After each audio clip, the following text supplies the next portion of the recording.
तुम दो चार लोगों को बात करो, समझाओ, सवाल करो।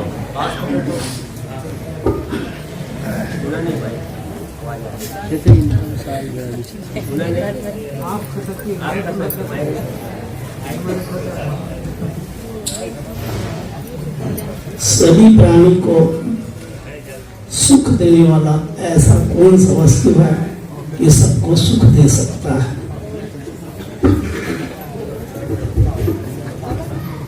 सद्विचार। सद्विचार एक ऐसी वस्तु है जो हर किसी को सुख दे सकता है।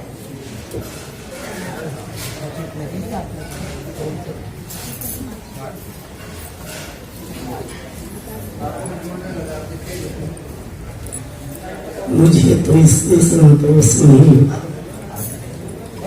नहीं से अगर संतोष है तो इसमें आप तर्क दे सकते हैं।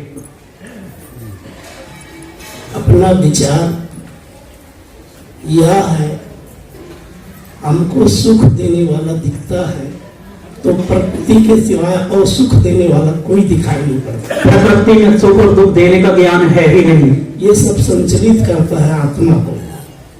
प्रकृति में संचित करने की कोई शक्ति नहीं आत्मा को। जब तक कि प्रकृति नहीं रहेगा तो जीवन नहीं चल सकता। प्रकृति का जीवन से संबंध अवश्य है, किंतु चैतन्य से कोई संबंध नहीं। चेतन कैसी संबंध? इसलिए संबंध नहीं है कि शरीर में रहते हुए भी चेतन इससे अलग है। उसी प्रकार जिस प्रकार से घर और घर में रहने वाला आदमी, वो तो समझ में आता है कि जो चेतन अलग है, इस चीज को मैं मानता हूँ, परंतु चेतन के साथ में हमारा प्रकृति में रहेगा, चेतन क्या कर सकता है? मैंने बताया साधन साध्य कभी नहीं होता है, साध्य साधन कभी नहीं हो सकता है। ये साधन है, साध्य नहीं। साध्य इससे अलग है। साधन के से हम कार्य करते हैं, साधन के द्वारा जानते हैं, लेकिन साध्य साधन नहीं होता है।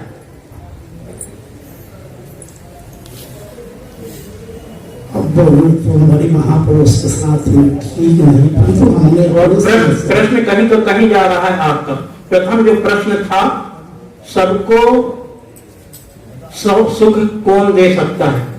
सबको। अपने आपके सद्विचार ही सबको सुख दे सकते हैं। अगर सद्विचार आपके अंदर नहीं है, प्रश्न वहीं खत्म था। आपका दूसरा प्रश्न, तीसरा प्रश्न, पहला प्रश्न का समाधान हुआ है या नहीं, पहले ये बताइए।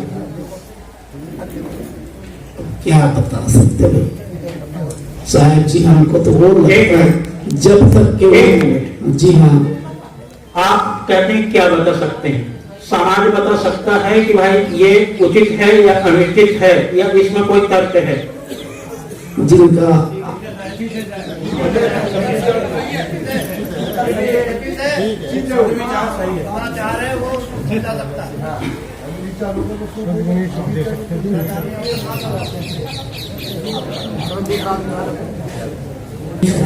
बस आगे बोलने की जरूरत नहीं है।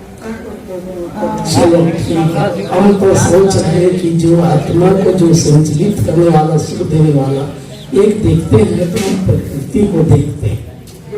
प्रकृति में मैंने पहले बता दिया भाई, प्रकृति में ज्ञान है ही नहीं, इसलिए वो सुख और दुख दोनों नहीं दे सकती है। ज्ञान तो नहीं है, परंतु ये शरीर को संचलित करता है। प्रश्न कहीं की कहीं मत ले जाओ। पहला जो प्रश्न है उसी पर के अंदर में रहो। प्रश्न को इधर मोड़ने से काम नहीं चलता है। वास्तविकता जो वस्तु जहां जहां है उसको उसमें उपयोग किया जाए। आप इसके साथ में और जोड़ रहे हैं, वो भी तो मैंने बता दिया कि प्रकृति एक साधन है, हो सकती है, लेकिन साध्य नहीं हो सकता। साध्य साध्य रहेगा, साधन साधन रहेंगे। चम्मच आप चम्मच इसलिए रखते हैं चलाने के लिए तो आपका हाथ ना जले, लेकिन आप चम्मच नहीं है। चम्मच सदा आपसे अलग है। इतना आप समझते हुए भी फिर उसे जबरदस्ती करो, ये उचित नहीं है ना? तो जो कह रहे हो बात को, मैं तो आप बोल रहे हैं बात तो सही है, परंतु हमने जितने हमको सुख मिलने वाला चीज, बात तो सही है। एक बात है, ये जो अपना सच्चाई है, अपना वो सारिष्ट विजय प्राप्ति करने वाला है और सुख देने वाला में तो अपने आत्मा को मोक्ष के द्वारा ले जाने वाला आपने जो बात किए हैं, परंतु ये शरीर के ऊपर में जो संचलित कर रहा है अपने सोच के अंतर्गत में हम समझते हैं कि प्रकृति के सिवाय हमारा आत्मा को कोई सुख देने वाला नहीं दिखाई। चलो 1 मिनट और चलो दूसरे ठीक है, आपने जो बोला इसमें संतोष है। दूसरे साहेब बंदगी साहेब एक दूसरे तरीके से बताइए हो गया। आप चलिए। पैर है प्रकृति का, हाथ है प्रकृति का, आंख कान नाक कान प्रकृति की ओर से मिली। पैर कह रहा, मन कह रहा पैर को कि चल बाजार में, मैं सत्ता ना दूं, पहुंच जाएगा बाजार में। इसलिए प्रकृति साधन है, साध्य नहीं है, उसमें भी सत्ता स्व की है। स्व की सत्ता के बगैर वो नहीं चलता है भाई। ठीक है, कोई दूसरा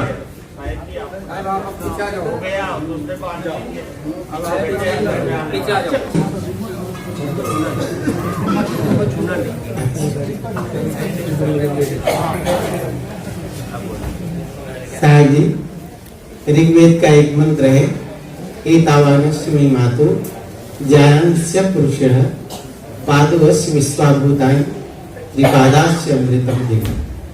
इसमें प्रश्न मेरा ये है कि क्या अमृत होता है? अगर होता है तो कहाँ? कभी साहब जी ने कहा कि अमृत वस्तु जानिए नहीं, बाकी नहीं जाना। तो स्वयं आप जान ही गए हैं, अमृत वस्तु जान ही, ये स्वयं आप जान ही गए। जो अमर है अगर है वो अमृत है, ये तो स्वयं आप जान ही रहे, इसमें कोई बात ही नहीं। प्रश्न के साथ में आपका समाधान भी आपने ही दे दिया। तो ये तो नहीं पता है ना साहब जी कि अमृत है क्या, है क्या और है कहाँ? और अमृत है क्या? अमृत बाहर में कोई वस्तु नहीं है, अमृत है अपना क्या स्वरूप ही अमृत है, जो कभी मरता ही नहीं। अगर अमर नित्य सत्य है वही अमृत है, इसके अलावा अलग से कोई अमृत तत्व है ही नहीं। और गीता में जो बातें आई हैं वो काफी भ्रमात्मक है, विचारात्मक है, क्योंकि गीता में कहीं पर मन को भी आत्मा कह दिया है, कहीं इंद्रियों को भी आत्मा कहा है, और कहीं कहीं चेतन को आत्मा कहा है, और कहीं ब्रह्म को आत्मा कहा है। इसलिए गीता का में बहुत विचारणीय चीज है। 700 श्लोक गीता में हैं, लेकिन लगभग मैं समझता हूं मेरे विचार से 235 श्लोक ऐसे हैं जो यथार्थता में उतरते हैं। बाकी जितने भी श्लोक हैं वो सब भ्रामक। तो अमृत का स्थान कहाँ हुआ? आपके अपने हृदय में, हृदय बसे ही राम न जाना। बस। एक कनी राम जी गांव साकीन जिला जोधपुर राजस्थान तहसील पिपाड़ शहर। अगर मनुष्य सभी प्राकृतिक आपदा से संपूर्ण मनुष्य नष्ट हो गए तो वापिस उनका मनुष्य रूप में आगमन कैसे होगा, कृपया समझाएं। विज्ञान ऐसा कहता है, ये पहला प्रश्न है। दूसरा है, विज्ञान ऐसा कहता है कि कई जातियां भूमि पर से नष्ट हो चुकी हैं, वापिस उत्पन्न नहीं हुई। बढ़िया सवाल है। इसको साहब जी समझा रहे हैं।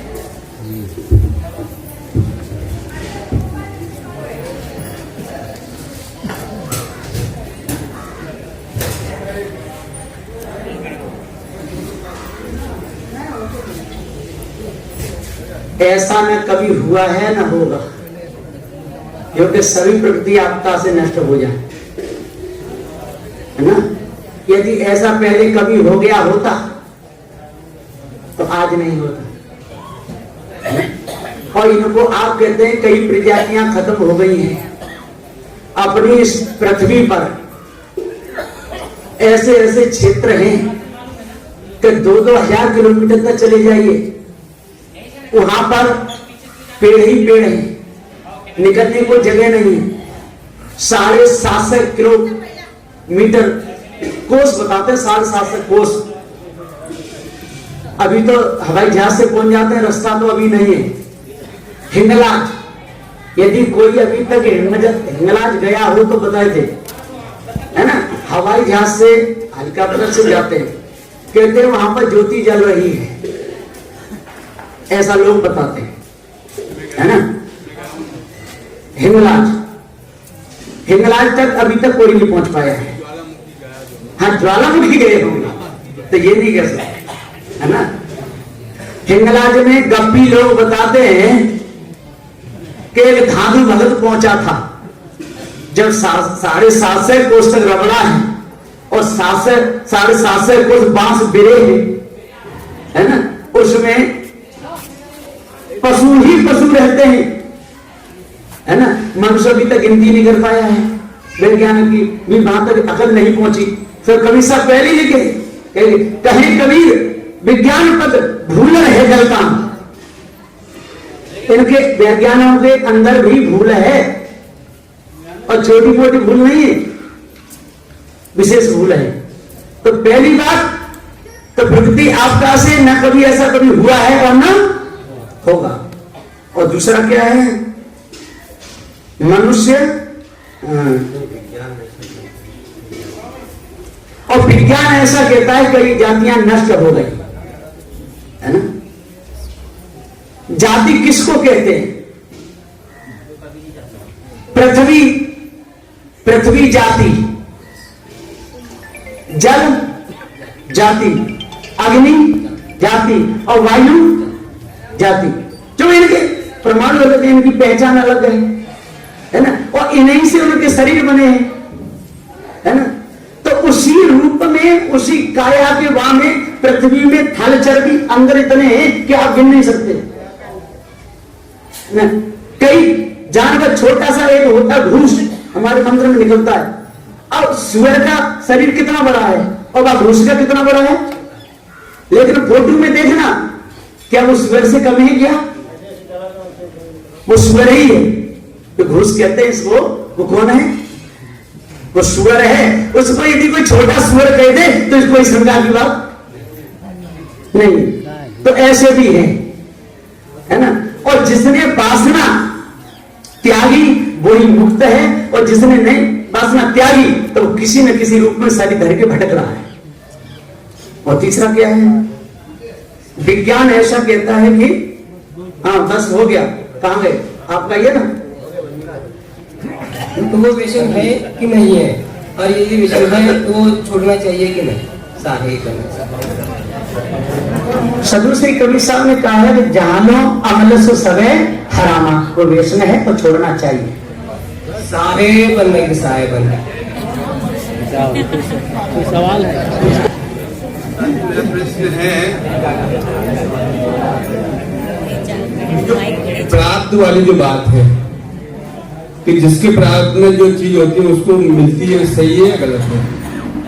जैसे मान लो किसी के गए तो कहीं चाय पी, अपन ने किसी के घर गए तो कोई सेवफल खाया, कोई केला खाया, कहीं दूध पिया, तो ये सब प्राप्त की चीज है कि भाई वैसे ज्यादा मिल जाती है?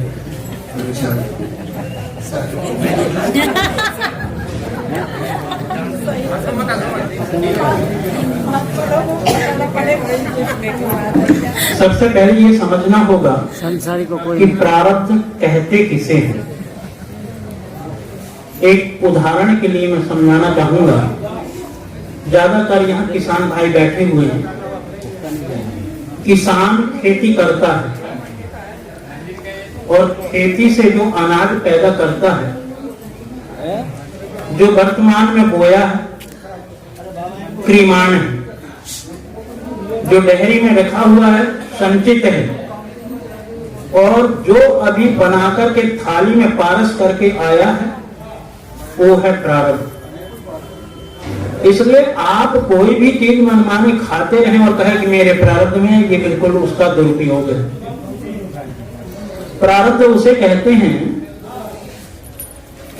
इच्छा जो मिलत है भोजन वस्त्र विहार, सोई लेत हैं सुखित होए राखत कठिन आधार। सतगुरु पूर्ण साहब जी ने कहा है। तो प्रारब्ध उसे कहते हैं जो हमारे पहले के कर्म से जो संस्कार है बन चुके हैं, तो प्रारब्ध के रूप में हैं। तो इसीलिए जैसे कोई प्रारब्ध से रोग आ जाता है, रोग भी 3 प्रकार के होते हैं, खान पान से भी हो जाता है, वायरस से भी हो जाता है, कुछ प्रारब्ध से हो जाता है। जो खान पान आदि वायरस से होता है ये दवाओं के द्वारा ठीक हो जाता है, लेकिन जो प्रारब्धिक होता है वो बिना भोग के कभी पूरा नहीं होता है। इसलिए सबको हम जो वर्तमान में कर्म हो रहे हैं इसको सबको हम प्रारब्ध में नहीं ला सकते। नहीं।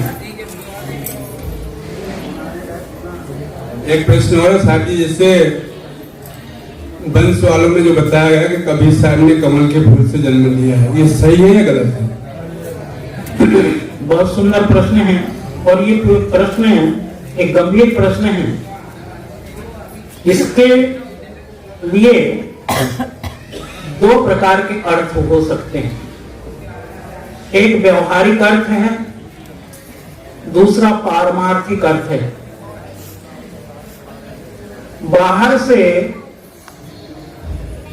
कमल के फूल में कोई मानव पैदा नहीं होता है, और इसी को लेकर के दयानंद सरस्वती ने ये कहा था कि कबीर कोई कीड़ा रहा होगा, कोई भुनगा रहा होगा, इसलिए कमल के फूल में पैदा हो गया। ये उन्होंने तर्क दिया है दयानंद सरस्वती ने आर्य समाज के, क्योंकि कमल के फूल में भुनगा पैदा हो सकता है, मनुष्य पैदा नहीं होता। लेकिन यदि सदगुरु कबीर साहब के बीजक के आधार पर हम देखते हैं तो सदगुरु कबीर ने कहा है अष्ट कमल होए भूमि आया छूत कहां के उपजे। तो ये मां का गर्भ कमल जो है, इस कमल को अगर आप लेते हैं तो उसके बगैर किसी की उत्पत्ति हो ही नहीं सकती। इसलिए पारमार्थिक अर्थ है इसका बिल्कुल सत्य है, लेकिन व्यवहारिक अर्थ में लोगे तो बिल्कुल गलत है।